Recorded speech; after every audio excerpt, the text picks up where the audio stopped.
Hey y'all, how are yousies? I'm back at the shoot 'em up mall again,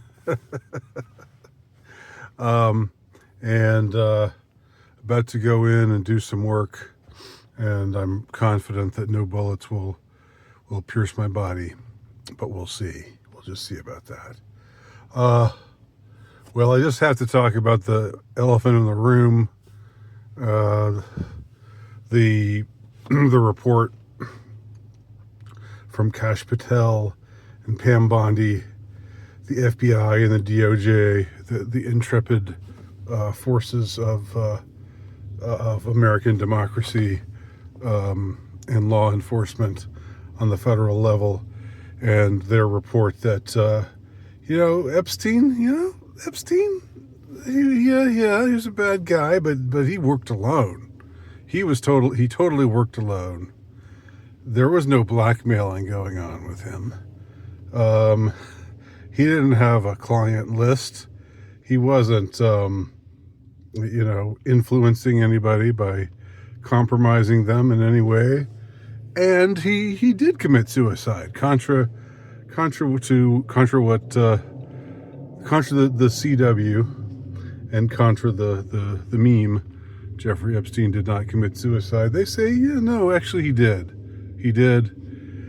And we've got, we're going to show you. I mean, I haven't seen the footage that purports that he did, but how can we trust 6-year-old footage that they haven't even shown us, and all of a sudden they're releasing it now, and we're supposed to believe that it hasn't been tampered with? The thing about this, does anybody believe it? Does anybody believe it? Has anybody's mind been changed by this past report? By this report, has anybody said, "Oh well, if the DOJ and the FBI have cleared Epstein of any of having connections and having a client list and blackmailing public officials, then I guess they must be right, and I guess he must have just committed suicide because he was so sad about being in prison, right?" And I guess that his cohort, his partner in crime, Miss Maxwell, Robin Maxwell, that's her name. That's her first name. I haven't said her name in a while. Yeah, I guess that, and she's in prison for trafficking underage girls, but now trafficking them to nobody. This is what we're supposed to believe, and we're also supposed to believe that this is almost the best one of all. And I've heard this there have been some hilarious memes out there about this. We're also supposed to believe that Pam Bondi, the head of the DOJ, pretty blonde lady, but that doesn't I can appreciate that. I can appreciate aesthetics being back in Washington D.C., whereas the former administration had a bunch of uglies and had a transvestite, a fat transvestite as the head of the Department of Health. So anyway, all glory to Pam Bondi and her good looks, but no glory to her for this. She said that she had at some point she had on her desk the Epstein client list, and there was there was also that day. Remember when they had all of the influencers, all of the people who the Trump White House was buddy with. They were all there. They all came out with their binders, and it turned out to be bogus. There was nothing new. It was people who had flown Epstein's plane, but this was information that was old, that had been out there forever. Yeah, so she had the client list on her desk, right? And now there's no client list. So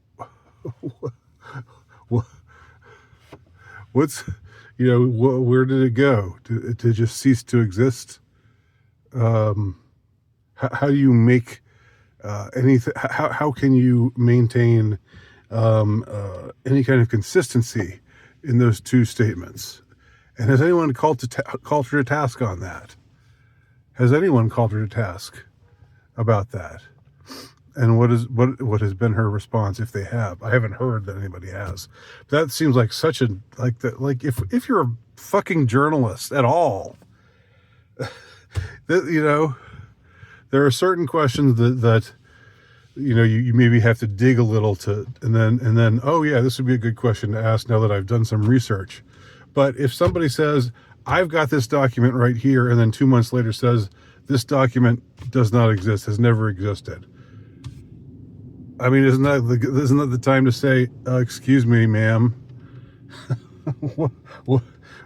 How exactly do you reconcile these two statements? But anyway,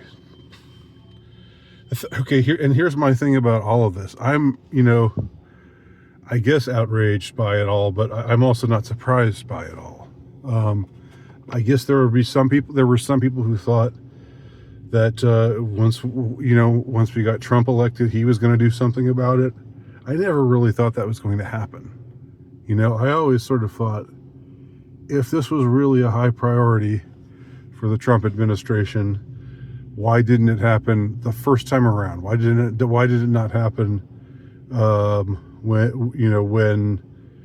he was president the first time? Why did it wait? Why did it have to wait this long?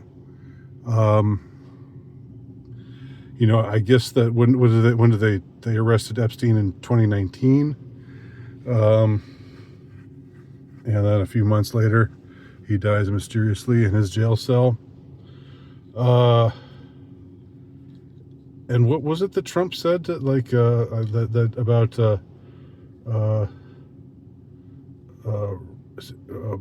with Robin Maxwell, that I wish her well. I wish her well. Why would you say something like that to somebody who has these kinds of heinous charges against her? Well, I mean, power is power, and this is one of those cases in which we see how we see the power that really reigns amongst the top echelon of governmental figures, of power, of corporate figures, of people in the musical industry, whoever, people like Epstein, and then the 1-2 punch